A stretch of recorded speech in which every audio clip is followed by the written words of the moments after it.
today we have Elena Favaro speaking and she's in the Department of Geography. And she's currently in her second year of her PhD studies with Dr. Chris Hugenholtz and studying comparative planetary geomorphology. But she's actually going to be discussing her master's work. And she got her master's at Queen's University under the supervision of Dr. Scott Lamoureux. And she is going to talk about Arctic fluvial geomorphology. And in her spare time, though. So Ellen is a member of the Girl Guides, and she's currently leader of the 134 Brownies here in Calgary. And so if you need Girl Scout cookies, she's your supplier.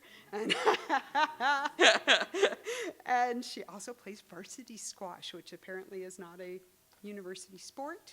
So it's a club, or not even an official club. But so. So let's give a warm welcome to Elena. Thank you, Mel, for that kind introduction. Welcome, everyone, and thank you very much for coming out this afternoon.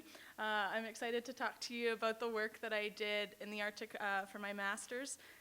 As Mel mentioned, I'm not currently actively involved in Arctic research, but it holds a place near and dear to my heart, so I'm very excited to be here today.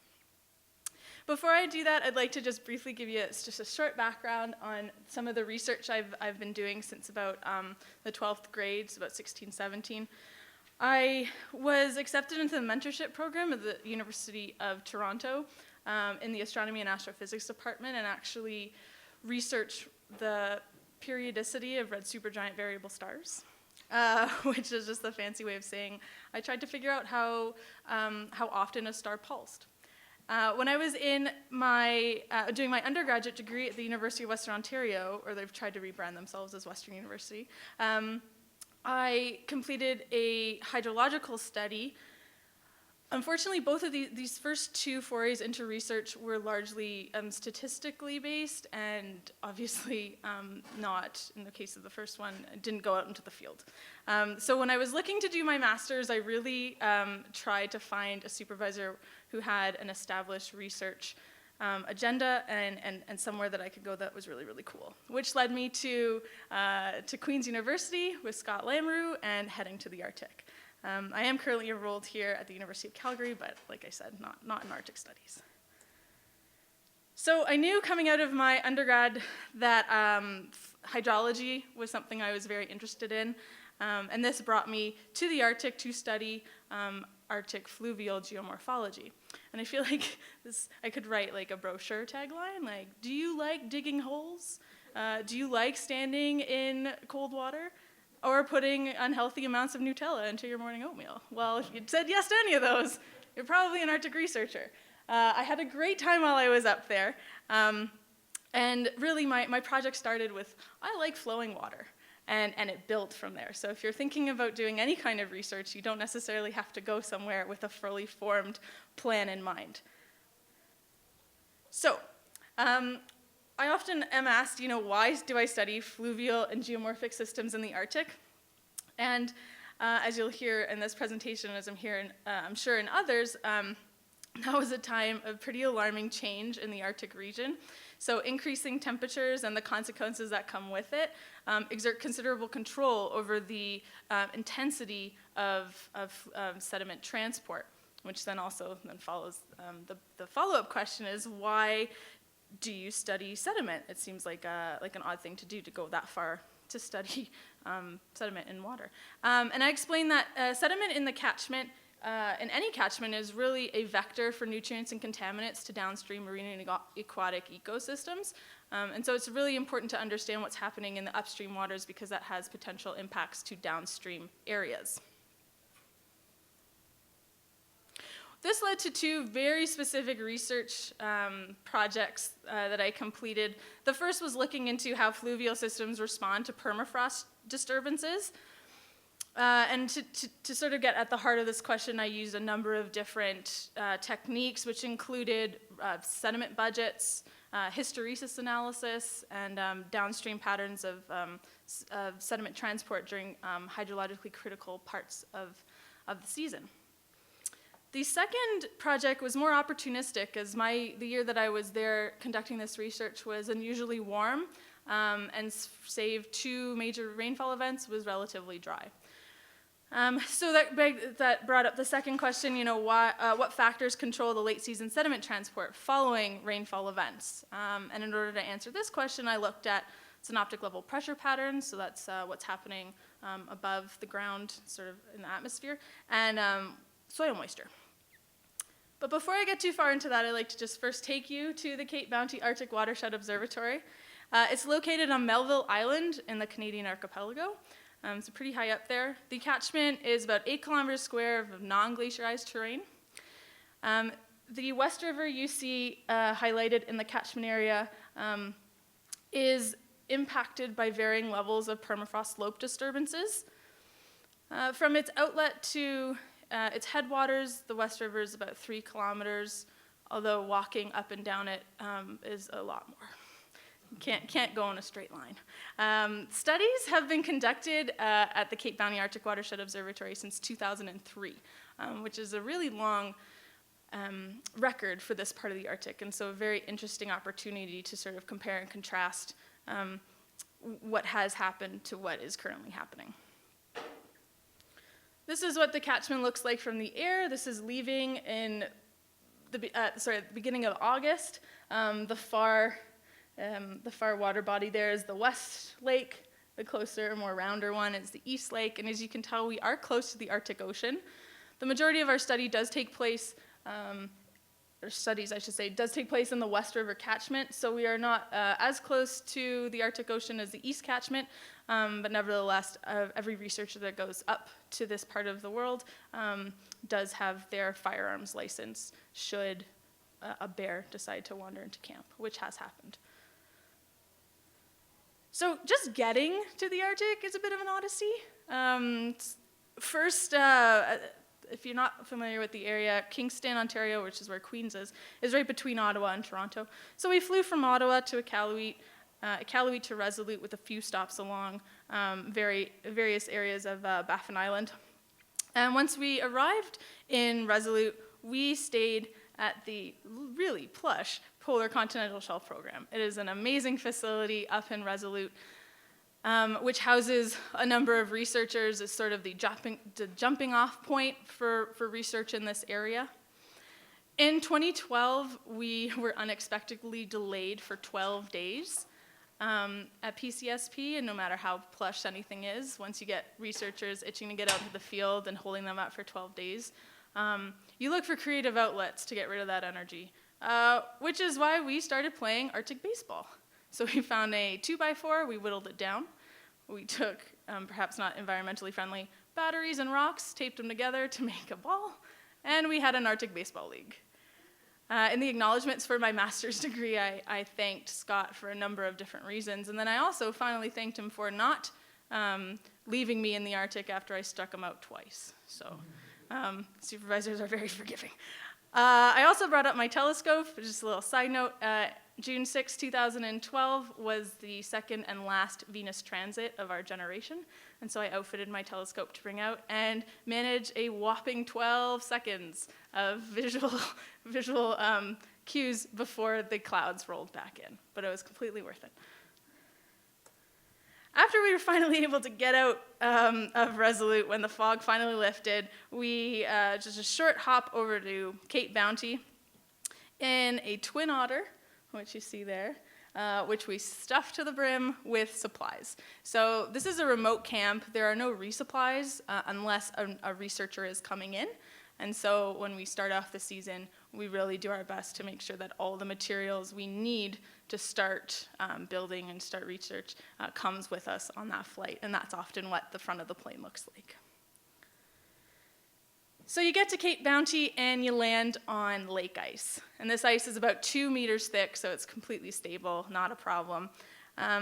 As I mentioned, we were stuck for 12 days, so a lot of the snowmelt had started, although luckily for my project, the river had not started to flow, which will become, the importance of that will become apparent in a few slides. So you get there and you drill for water and you check out the surroundings, and as you can see, there wasn't a whole lot of snow, which we thought, great, we're getting off kind of easy. until you arrive 2 years later to this. So this is what greeted me when I got off the plane in 2014, which, needless to say, was quite a shock. And luckily for me, I hope my sarcasm comes through, I arrived just in time for a blizzard. So let me just try to find, oh, there we go.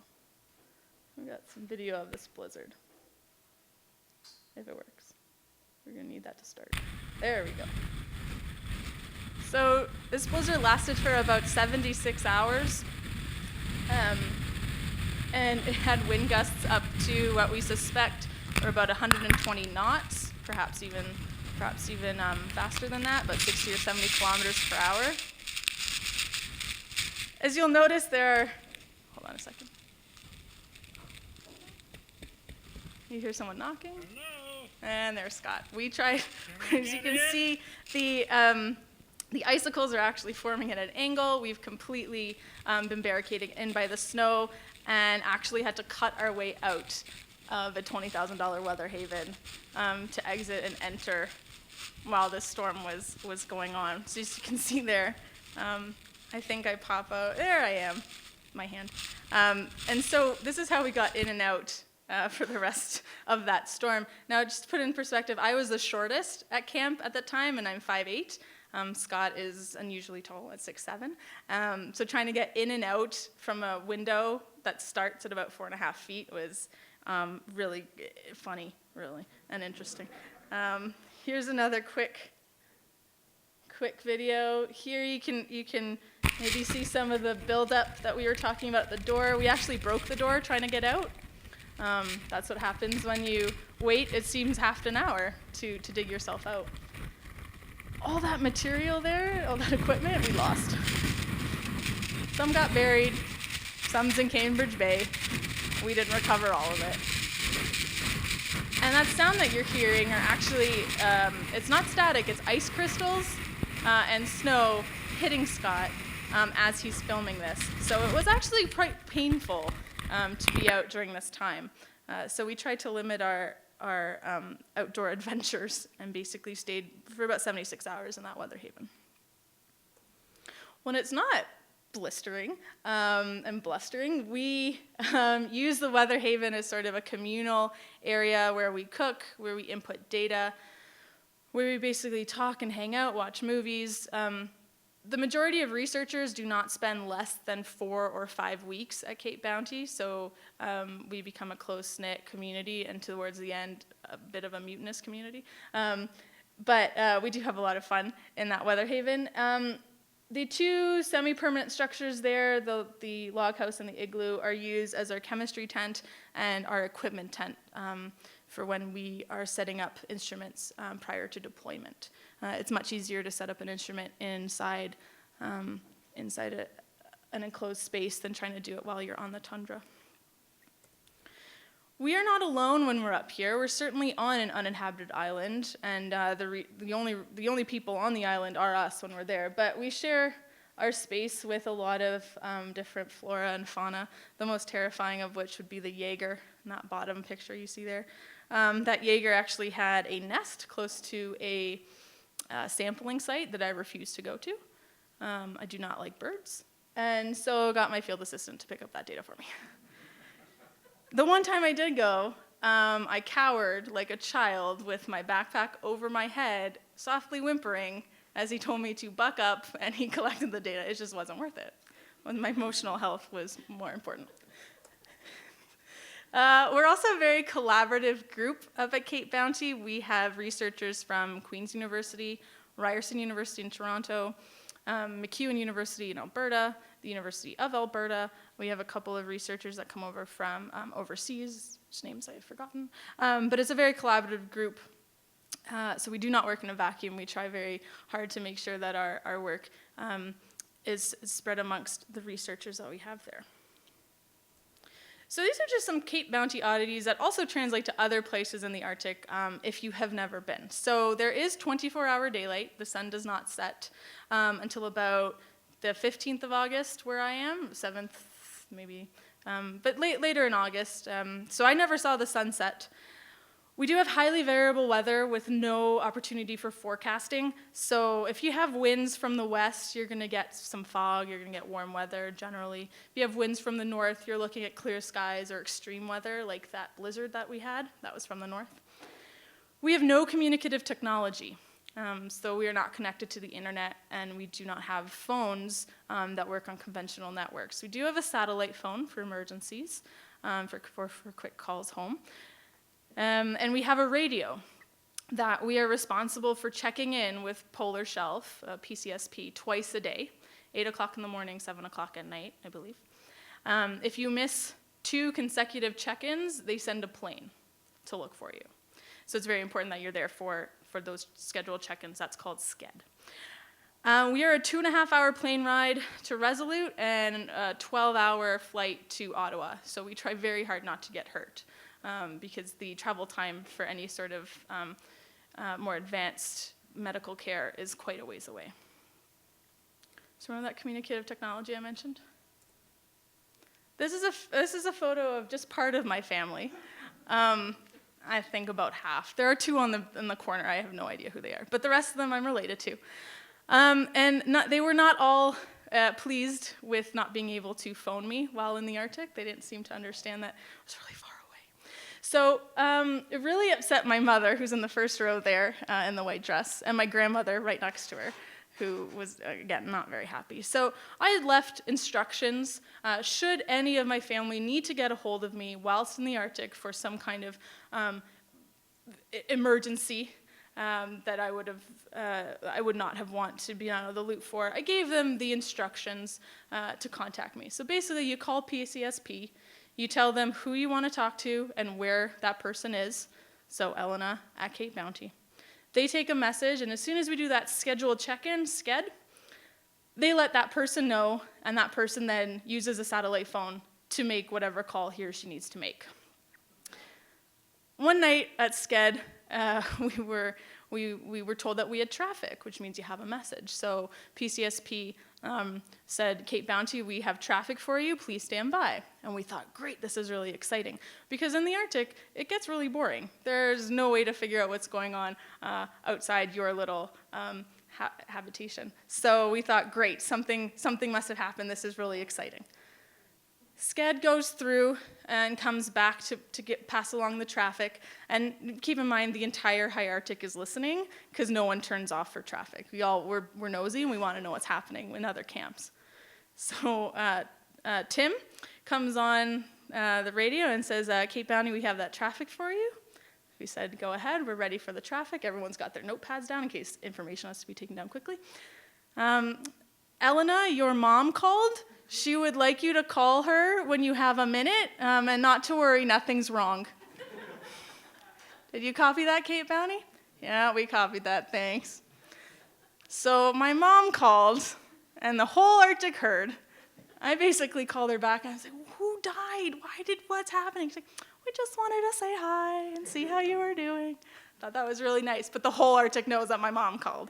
So that was one of those stories that I like to share. It could be worse, but not much. Okay, so I'm going to get into the science of the talk. And one of the research objectives that I had that I mentioned a couple slides ago was how do fluvial systems respond to permafrost disturbances? Now, let me just back up for a second here.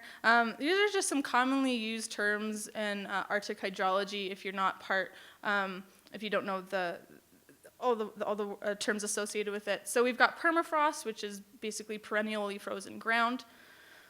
Nival, which I'll be mentioning a couple times, is the beginning part of a snowmelt-dominated hydrological regime. Nival basically means snow-dominated, and it is the most energetic time during that hydrological regime. The baseflow often follows the Nival melt, always follows the Nival melt, and is usually the longest hydrological period in a hydrological regime. A lot less energetic, but still interesting things can happen, as you'll see. And also I'll be saying SSC a lot, and that stands for suspended sediment concentration, because I was looking at the sediment that was flowing through the rivers. So that's just a little bit of background.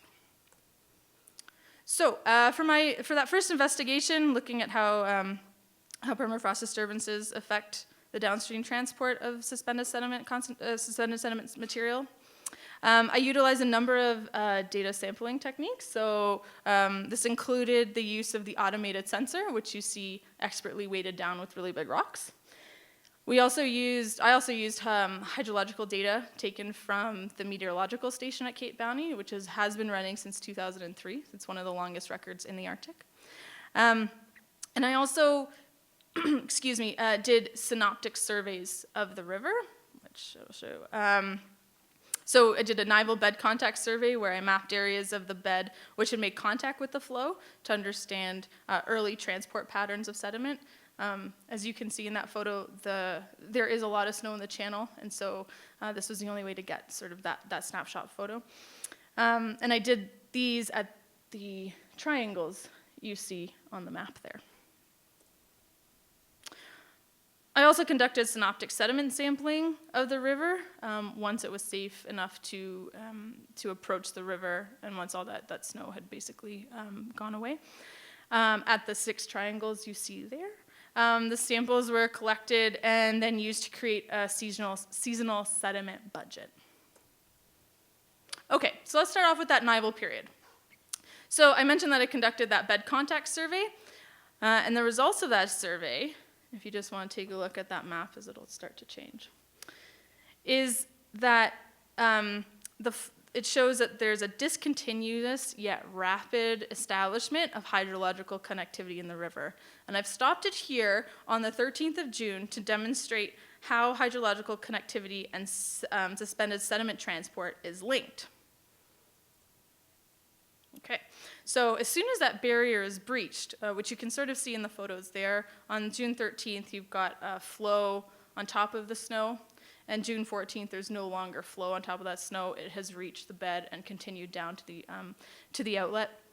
It's only after this barrier is breached that we get that peak, seasonal peak actually, of suspended sediment concentration. So this Nival period really exemplified the control that in-channel snow exerts on the hydrological connectivity and the need for that connectivity for high sediment transport yields. Okay, so short period, lots of information, but now we're going to move on to the less energetic but no less important Baseflow period, which you see outlined here. And it's really here that that more complex sediment transport dynamics and patterns start to evolve. Okay, so as I mentioned, I use hysteresis analysis to sort of get at that question. What I want you to take away from this is that clockwise hysteresis usually exemplifies sediment availability in the channel. So you're able to move sediment during peak flow. Counterclockwise hysteresis means that your sediment is not available to be transported when you have peak flow. There is something delaying the movement of sediment downstream. Okay, so that's basically the most important part of hysteresis. So hysteresis and the use of a hysteresis index, which is basically the magnitude of those curves that you see there, is an effective way of understanding sediment availability and accessibility. Counterclockwise hysteresis, as we can see here, was the dominant signal in 2012 when a hysteresis index was actually able to be calculated. And this suggests that the sediment that is being sourced, that is being moved throughout the river, is being collected from somewhere much further away from the outlet, and obviously not during times when it's readily able to be moved, so not during peak flows. So to really answer this question about that sourcing, why is it taking so long for sediment to get to the outlet? And why counterclockwise hysteresis is such a dominant signal in 2012, we're going to use reach level sediment budgets to understand how patterns emerge over the entire season. So as you can see here, during the Nival period, the river is actively transporting material. It's a net source of material. However, once the Baseflow period starts to come into play, the mechanisms in the river change. And due to a number of factors that include decreased discharge and decreased stream competence, the river becomes a net sink of material, so it's holding onto that material. So I want to call your attention to the upper reaches of this river, so reaches A, B, and BC. It's not evident on this graph, but trust me. It's the area of the river where the retention was the highest. And that begs the question, well, why? Why is material more readily stored in these areas than downstream? And the answer lies in those permafrost disturbances, ground ice melt that I had mentioned. This all began in 2007. So amid unusually warm temperatures and late season rainfall, the West River was inundated by sediment from this particular ground ice exposure. There were also other permafrost slope disturbances that impacted the river, but the majority of the sediment held in those upper reaches came from this disturbance.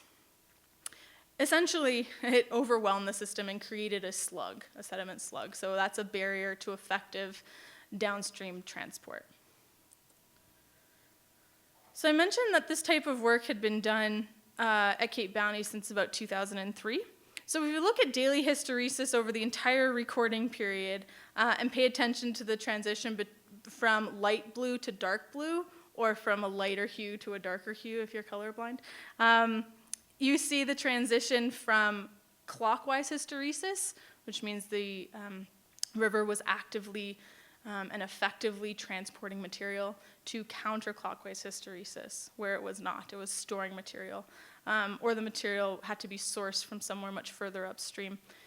This transition occurs after 2007, so after the permafrost disturbances impacted the West River. We can also see, in just black and white numbers, that the magnitude of discharged sediment on a seasonal scale is also decreasing. 2005, just to note, that season ended early due to some technical issues.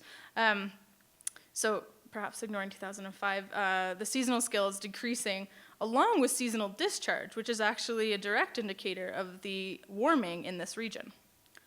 So if we go back to that first objective that I had asked, that I posed earlier, how does the West River respond to perturbations, so these permafrost disturbances? It's responding by increasingly storing material. So far we have two key components to the sediment transport dynamics at Cape Bounty. So first of all, we have snowpack controlling hydrological connectivity and bed contact. And this was exemplified during the Nival Period, where you needed that connectivity to get those high sediment transport yields. And second, there are spatially and temporally variable source and sink areas of the sediment. So that was that sediment budget.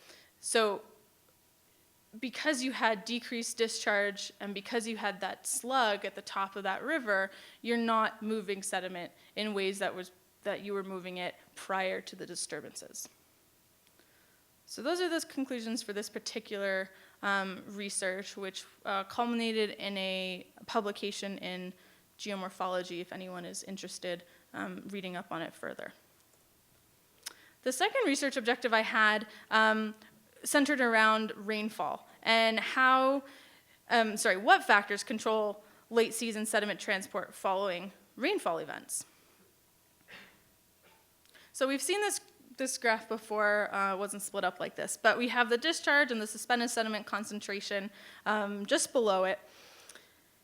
And we're going to start looking at those rainfall events. And those occurred here, those little tiny blips and the slightly larger blips at the end. During the first rainfall event, about July 9th, there was 35.5 millimeters of rain that fell over the Cachement in a 26-hour period. We look like wet dogs. It was awful. But it was good for research because, as it turns out, there was almost no hydrological signal that came from this rainfall event. Only about 200 kilograms of sediment was mobilized when all was said and done. A couple weeks later, July 29th, so almost exactly 20 days later, there was a relatively small rainfall event of only 10.5 millimeters falling over 9 hours, but you can see the much more pronounced signal. And during this event, 800 kilograms of sediment was mobilized in the catchment.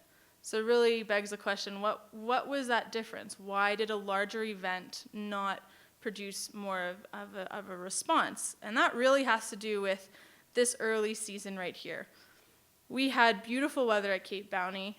It was no less than 15 degrees every day for about 9 days, which is rather warm when you're doing Arctic research.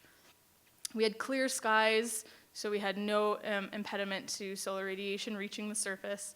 And it's really that this period of exceptional summer warmth is the key to understanding why there were such different hydrological responses.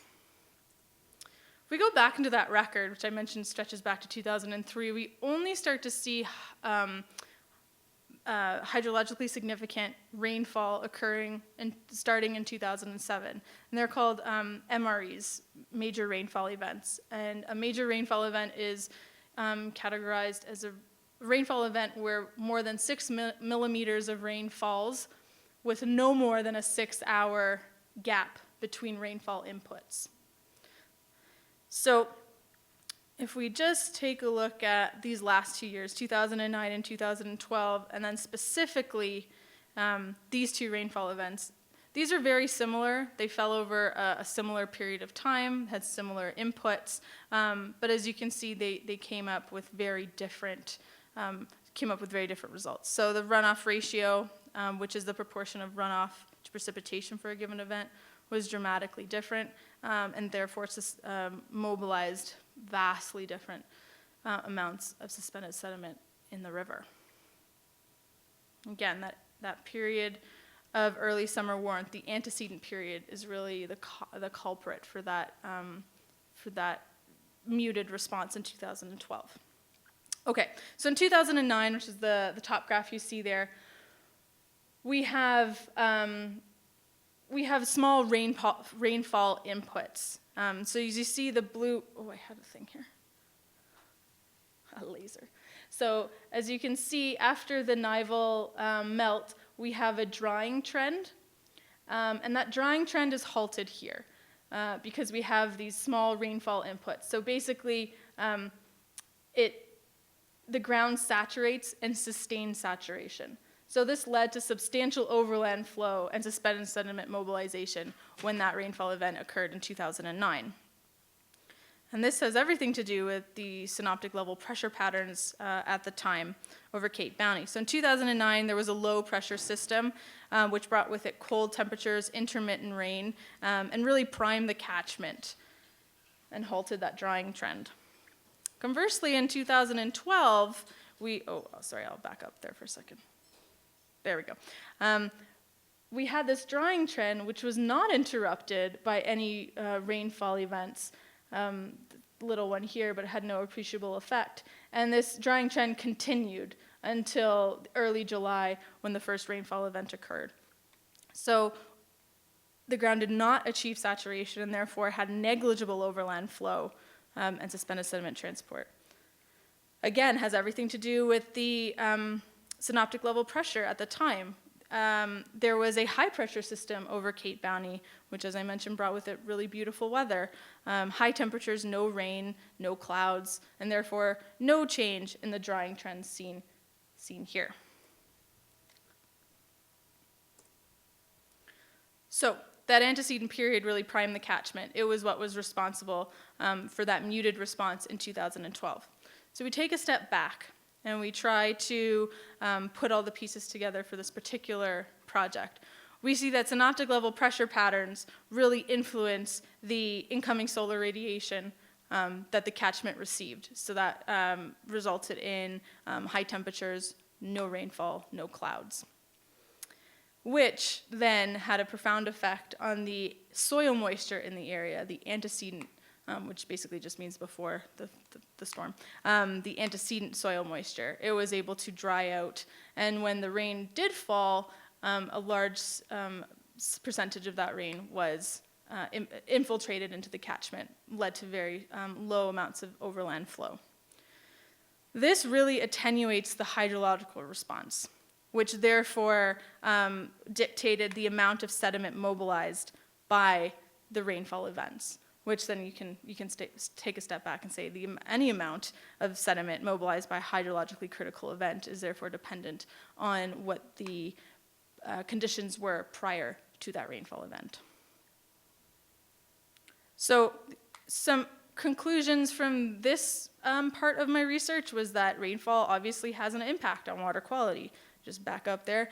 That photo is taken sort of at the tail end of the last rainfall event in 2012, and the water might have come across here, but it looks like a chocolate milk slurry. It's completely brown. You cannot see the bottom. So it has an impact on water quality. Also, antecedent soil moisture conditions in the catchment, as I mentioned, has been shown to really attenuate this hydrological response and affects the timing and quantity of sediment that is mobilized in the catchment. If we try to take a larger look, and as I mentioned, this is an uninhabited island and we are not very close to any sort of civilization, but this might happen all over the Arctic, and therefore any key to future water security really lies in understanding how these perturbations will affect the hydrological regime if you're moving from a more snowmelt-dominated to a more pluvial or rainfall-dominated system in the Arctic. That's an important fact to sort of get a hold of now. So these were the first two key components of sediment transport at Cape Bounty were mentioned a few slides ago, so I'll just touch on the last one. Rainfall-induced sediment mobilization, excuse me, was seen to have a significant control over the soil moisture content of the catchment, and therefore the sediment mobilization following rainfall events. So I'd like to thank you for your time, and I'd be more than happy to answer any questions you might have about this. Thank you.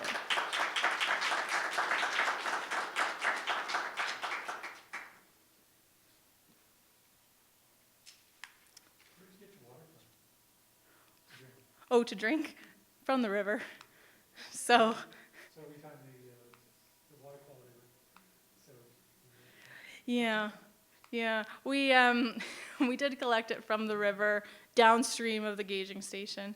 So yes, when it rained, we were not happy for a number of reasons because we were drinking that chocolate slurry that you just saw. Some of the tests being done for chemistry and some of the tests that I was doing for suspended sediment concentration had us filtering some of that water, and so we collected and kept it, and that was our drinking water.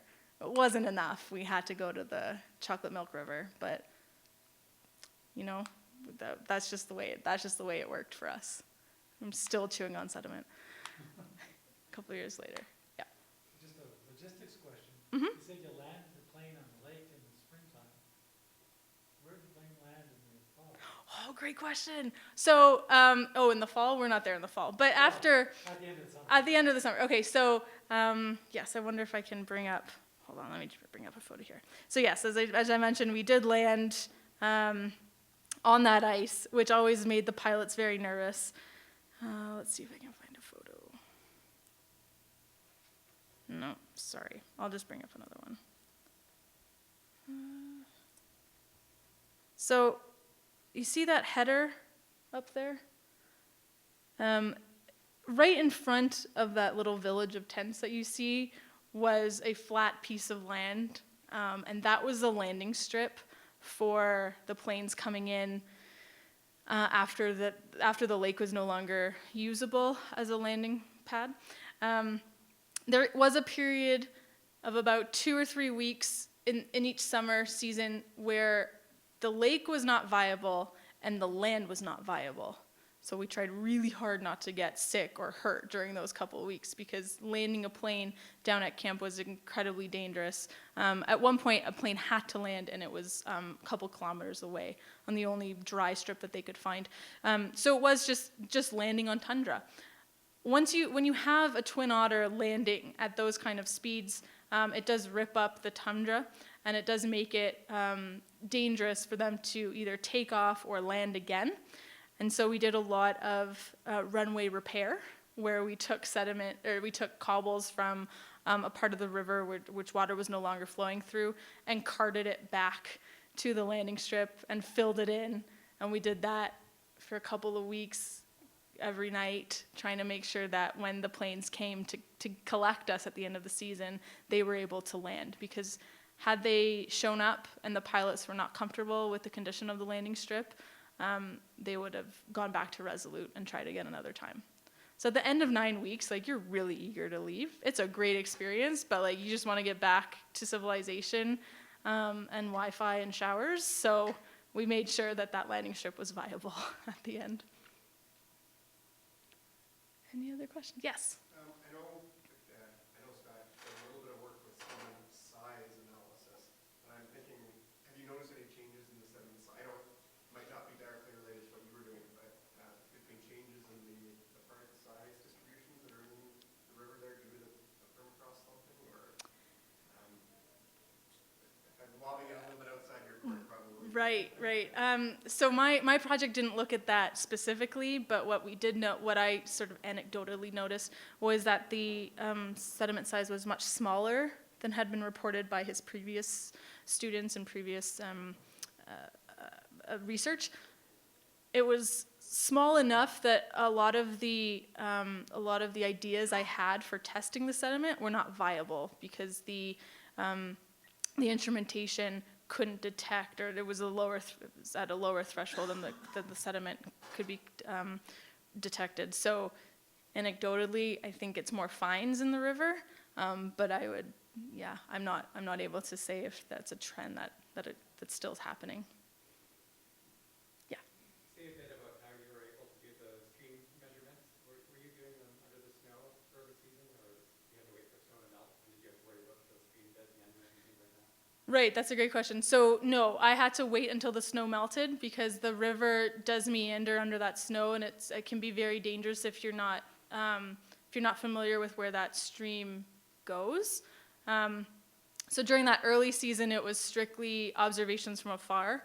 Once the snow sort of dissipated and it was gone from the river channel, and it was gone fairly quickly in 2012. It was a warm year.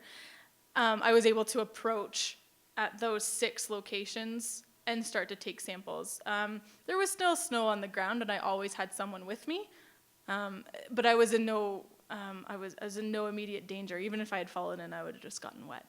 But during that early season, it was very dangerous to approach the river.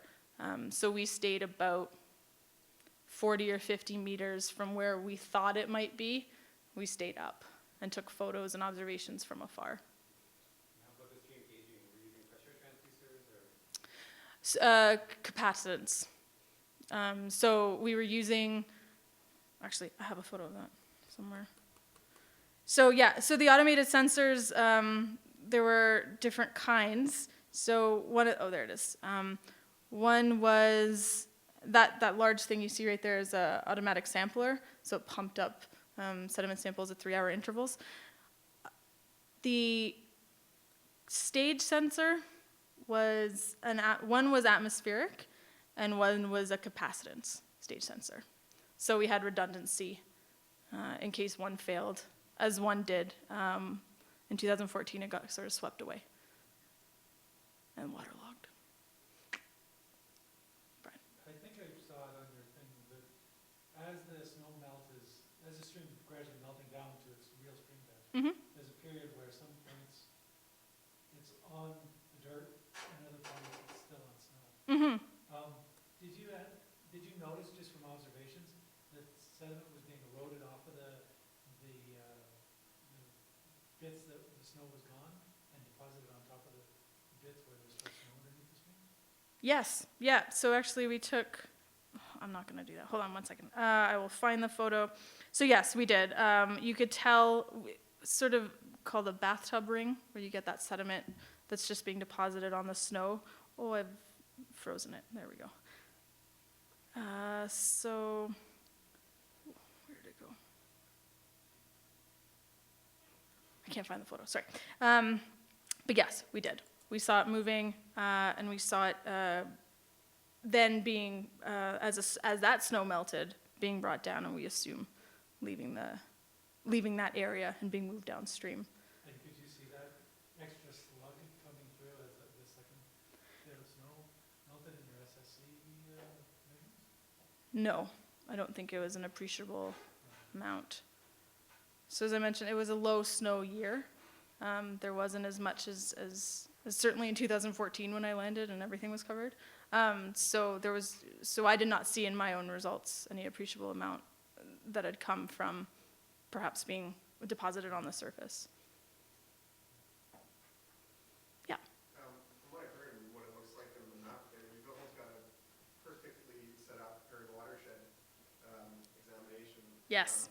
And so you focused all on this one, The West River, yep. Is there any work being done on the east? Is there a comparison to look at kind of the small scale changes that are occurring between those with the permafrost or anything like that? Yeah, so there is work being done on the East River. I did not work on it, so I can't really speak to what's being done now. But I know that work has in the past been done and was being done in 2014 before I left.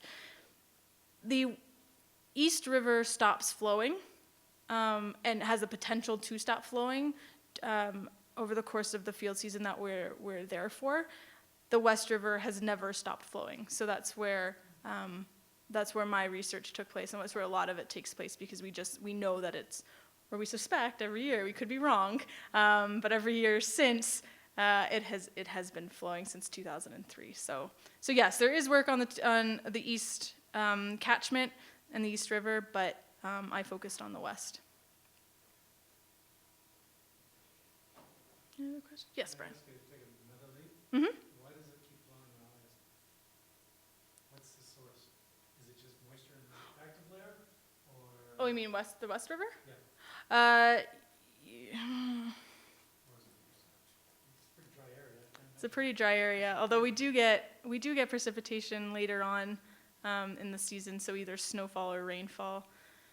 There is a snowbank that nearly dried up in 2012, but not quite. It was just a little bit left, and definitely didn't go anywhere in 2014. So we suspect that a lot of the water coming through the upper headwaters is from that. But snow and rain do play a role. How deep is the active layer? Sorry? How deep is the active layer? Oh, it can get to 98. We've measured it at 98 centimeters in late July. So yeah, almost a meter. Does anyone have any other questions? Yeah. What would be the maximum depth of the river? Oh, during peak flows, the river at points was no more than about a meter. So I was able to traverse it in hip waders, although it got a little bit messy. But in some areas it's only a couple centimeters.